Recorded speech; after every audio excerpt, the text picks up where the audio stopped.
Assalamualaikum warahmatullahi wabarakatuh. Halo teman-teman, kami dari kelompok 12 mata kuliah Akuntabilitas Keuangan Publik. Di video kali ini kami akan membahas mengenai good governance. Di sini kami akan menjelaskan 4 poin materi, yaitu definisi good governance, prinsip-prinsip good governance, sejarah good governance, dan penerapan good governance. Selamat menonton.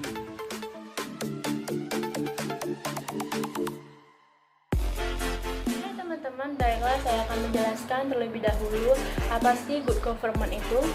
Secara umum, good government berarti pemerintahan yang baik. Sedangkan menurut Bank Dunia, good government ialah suatu konsep pada penyelenggaraan manajemen pembangunan yang solid dan bertanggung jawab sejalan dengan prinsip demokrasi, pasar yang efisien, penghindaran salah alokasi dan investasi, pencegahan korupsi baik secara politik maupun administratif, serta menjalankan disiplin hukum dan politik bagi tumbuhnya aktivitas swasta. Menurut Peraturan Pemerintah Nomor 101 Tahun 2000, good government merupakan suatu pemerintah yang dapat mengembangkan dan menetapkan prinsip-prinsip profesionalitas, akuntabilitas, transparansi, pelayanan prima, demokrasi, efisien dan efektif, supremasi hukum dan dapat diterima oleh seluruh masyarakat. Saya akan menjelaskan mengenai 9 prinsip-prinsip dari good governance. Yang pertama yaitu prinsip partisipasi. Maksudnya di sini, setiap orang bebas berekspresi atau memiliki hak untuk berkontribusi dalam kepentingan organisasi. Yang kedua, aturan hukum. Memiliki hukum yang adil, ditegakkan oleh badan yang tidak memihak. 3. Transparansi. Informasi yang disediakan harus mudah dipahami dan mudah diakses sesuai dengan aturan-aturan yang telah ditentukan. 4. Berorientasi yang konsensus. Membutuhkan konsultasi untuk memahami berbagai kepentingan agar dapat tercapainya tujuan. Lalu yang kelima, responsif. Sigap dalam mengelola proses yang dirancang untuk melayani kepentingan umum. Lalu yang keenam, kesetaraan dan inklusivitas. Memberi kesempatan kepada para pemangku demi meningkatkan kesejahteraan. Lalu yang ketujuh, efektivitas dan efisien. Memanfaatkan sumber daya manusia, teknologi, dan komponen lainnya dengan tepat dan sebaik mungkin. 8. Visi strategis. Selalu berpandang strategis untuk menghadap masa yang akan datang. 9. Akuntabilitas. Bertanggung jawab atas apa yang akan didokumentasikan dalam pernyataan kebijakan. Oke, di sini saya akan menjelaskan sejarah good government.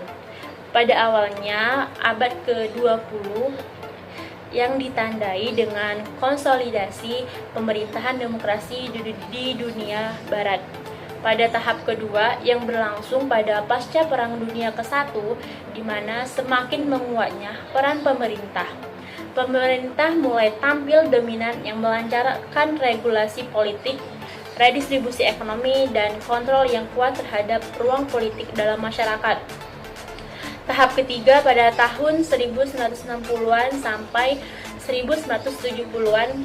Pada periode ini, perluasan proyek modernisasi yang dilakukan oleh dunia barat, di mana modernisasi mampu mendorong pembangunan ekonomi dan birokrasi yang semakin rasional. Partisipasi politik semakin meningkat serta demokrasi semakin berkembang. Kemudian perspektif ini gugur. Pada tahap keempat, pada tahap ini ditandai dengan krisisnya ekonomi dan finansial negara yang melanda dunia. Krisis ekonomi ini memasuki dekade 1980-an. Dan yang terakhir, pada tahap kelima, pada era 1990-an, di mana proyek demokratisasi berkembang luas seantero jagat. Pada tahap inilah muncul istilah governance dan good governance.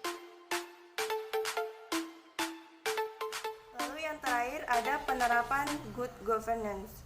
Good governance di Indonesia pada saat ini belum dikatakan berhasil sepenuhnya. Namun, bukan berarti gagal. Masih banyak upaya yang dilakukan pemerintah untuk menegakkan good governance, seperti transparansi informasi terhadap publik mengenai APBN dan APBD di Indonesia. Oleh karena itu, hal tersebut dapat menjadi acuan terhadap akuntabilitas di Indonesia akan menjadi. Adapun salah satu contoh yang telah berhasil menerapkan good governance di Indonesia, seperti di Kota Banjar. Hal ini dibuktikan dengan angka IPM mencapai angka tertinggi di atas rata-rata, dan pemerintah Kota Banjar telah berorientasi penuh pada pelayanan. Kesimpulannya adalah penerapan good governance di Indonesia belum bisa dikatakan berhasil sepenuhnya, tetapi sudah banyak usaha dari pemerintah untuk menciptakan iklim good governance yang baik.